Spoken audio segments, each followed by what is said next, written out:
the assembly shall nominate 2 members. It's wine and a nominatee.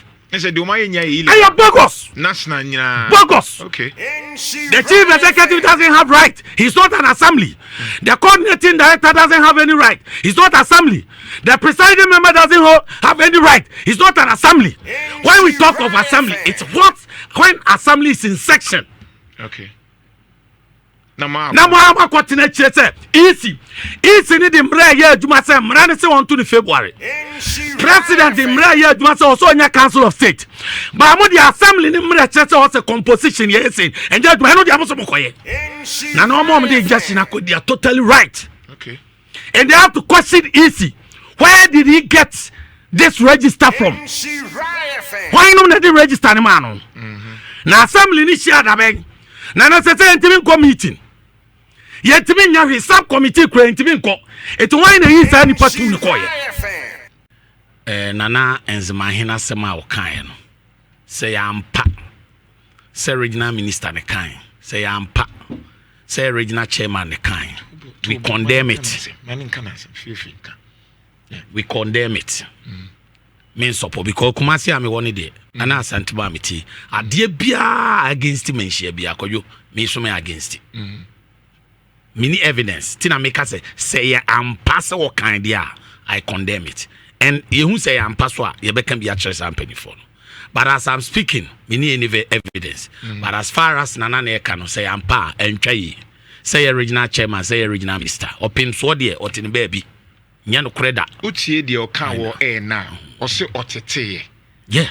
Nti enya dia na owo. Tina make say otete. Yes. Only evidence, but to me, as you say, I'm part. At least you have listened to the regional minister. I think so that's it ends it. Yeah. So you could not just attack somebody when he was not even around. Yeah. Was the regional chairman? Oh, please. The person is accusing a regional minister. Regional minister crashing on you. And I make say I'm part condemn. And number one, that guy no. It's difficult to beat Mankasasa. Etoda yetenasisia yem forget about partisan politics. Niyenye the normal neutral natural politics. Amwako hine politics amaye ukumasia NDC for ye no mukasa omukasa tia me yeso ye kasa tia omne ya. Me share dante ne sa nyoma ne bi. Ti e be den se bibisa bisi ne isi so entwe but me nyini so be sa. Meaning say as time goes on ye be find out ne hu no krewo. Many regional minister Kasa. He said on can be biasa na only home. Etienne Fanto. Nana eto subim. Me one problem kwa yo me life won your mam you know. Unse your World Councillors Association. Emrantia near less than 40 years near your assembly members the whole world na me a member. Your chairman no a chief executive a friend say Holland no 19 years.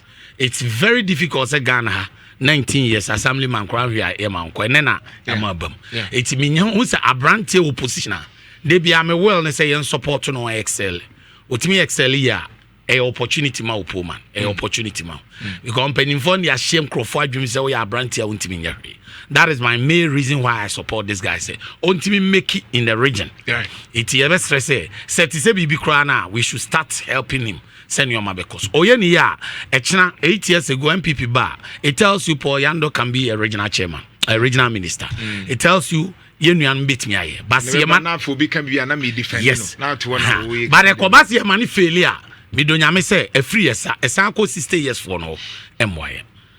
Yeah, the tone change say na minua Yando say can be about regional coordinating council. I know the only no from no creda. I am the seminar one instance. Now osi ya mobi to extend that national security coordinator in the region. Obia asemu besi ebetimi ndi oye na aba ebetimi ndi owu aba ebetimi ndi praba onu obetimi alert president onu obetimi alert minister onu kra ya kwatwe free office wo say nya issue ya mu journalist nti Paul na sauti krom na ya kwatwe national security coordinator free no office time bono pamana And then you can be serious. Massa, may go into comparison. Because this same friends, Council of State election. Some MPP chief executives, regional coordinating councillor, that serial callers be me no problem. I don't want to mention them. When Nana Prempe was contesting, Nana Okay, Emma chief executive, Oba no ya government appointee okay. The deep plan want to be Nana, any man chief executive, Onu Kojina baby in front of you know. Our regional minister say assembly members no nyansa be ne ewa ye ba mo makwa to president. Where? Nana, me pese me body no ha. Mate. Oba. No ka meta point ofri bantma. Ni tin kura untimi ncho. Na wo hwa. Ami be for kono. Da bia me ka Oti. Bantuma assemblyman evidence. Nana Prempe na evidence. Emma Bantuma assemblyman ne kwabena nyame conceived. Wasn't to Quincy regional coordinating council da. Gan me ko foko no. Da bia me ka kire no. Say assembly members nyansa be ne wa yento aba mamonkotu enkotu president for.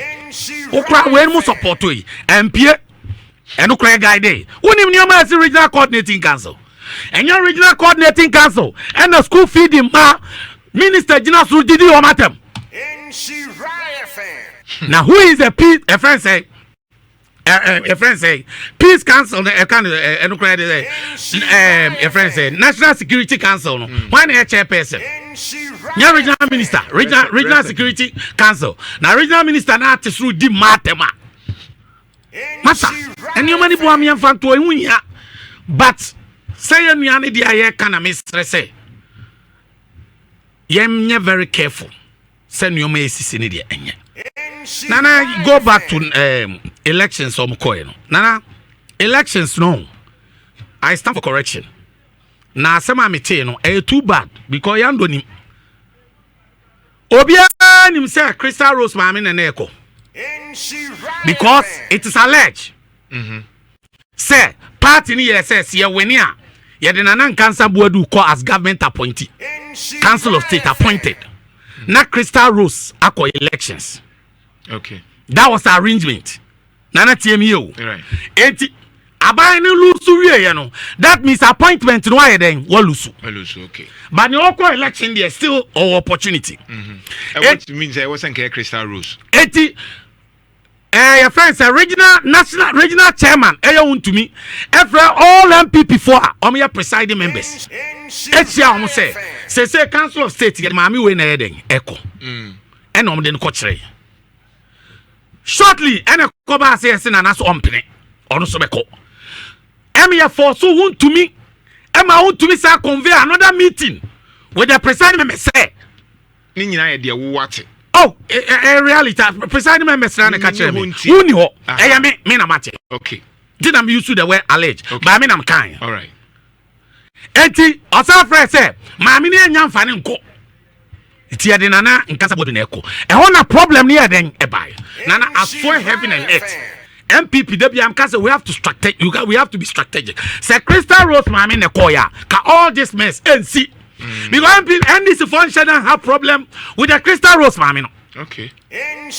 Opa what analyzing. The NDC people don't have problem with the Crystal Rose mami no, but they have problem with the name. Nana Okobi. Okay. Because Crystal Rose mami was share members more than 2 months. Obi akrante. But moment mami declare so kona. And you know. It is all my mammy coin now open Council of State rep our NDC government. Now you're strategic.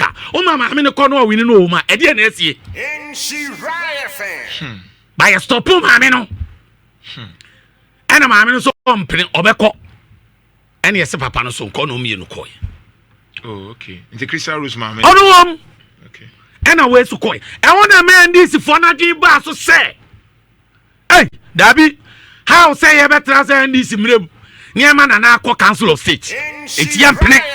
That was the time NDC for anybody. Say politics is a game of numbers. Strategically, open number home. It doesn't matter your oko. It is a open number na yema amina when your number no. Nana number 2.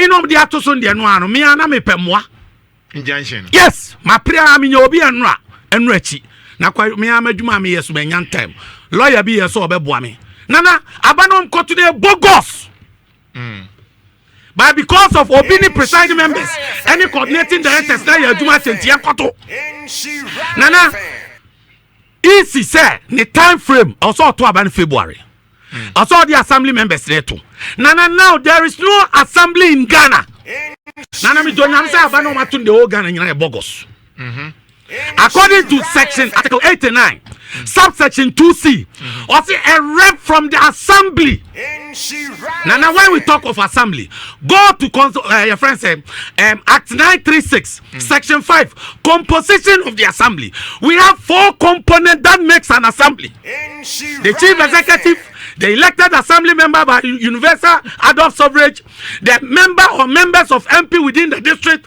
and the 30% appointed by the government. John Mahama withdraw all the 30%. We don't have the chief executive. So where is the assembly? Okay. It's why in the quiet side part two.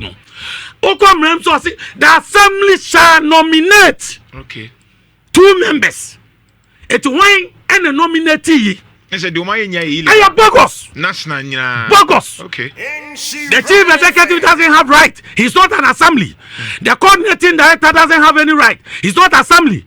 The presiding member doesn't have any right. He's not an assembly. When we talk of assembly, it's what when assembly is in section. Okay. Nama continue chese easy ni the mra ya adwuma se mra ne se on to February president the mra ya adwuma se also nya council of state ba mo the assembly ni mra chese o se composition ye say and that no dey amoso mokoye na no mo dey just na they are totally right. Okay. And they have to question easy where did he get this register from? Why no na the register ni man na assembly ni share da ben na say intimi meeting yetimi nya hwe sub committee kura intimi nko eto wan na yin sa ni patu ni koye because e obi interest and e binum nana wa hwe sika piem ho if it is true nana za ko papa ni sika mu e say na kura obo otuo na hwe asembeto 40,000 dia no odi sika ni nem nana mi an yo kura o che me time ni Bernard be fa chore adwe Bernard, hey! That's the scan in the morning. No, it's a minimum allege. I stand for it's 40,000. If to understand that it being 70,000. The council state sika was. No, minimum senicity. Minimum senicity. You can go to before the end. Etinana abana omoto na abon nye. Okay. But assembly members na ya fire common. Ya fire nya hwe. Ni nyina so ya assembly members ni ya ton ye ho. Because assembly ni ho. Yeah. It is electoral commission. Chobra assembly say you hear 2 rep. Now talk about electoral commission said there is no assembly. Electoral commission be out there. Okay. So His Excellency the President John Mahama was say we appointed the 30% and them. Number 2 na NDC for flop. Na minim so be mafia or ma san papa. Hey. FW. Na wo pe Council of State. Uni 30%. Uni chief executive. Who Ashanti region? Who person will win it? What's the record to Aba? I deal with Oma Feli, Oma Sam Papa. When on Zomia Mafia?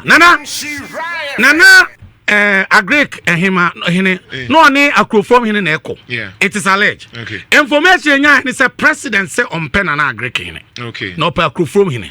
Nana, quickly. A crew from okay. Dinamio. Quickly, Chairman to mini OMC, Omjum.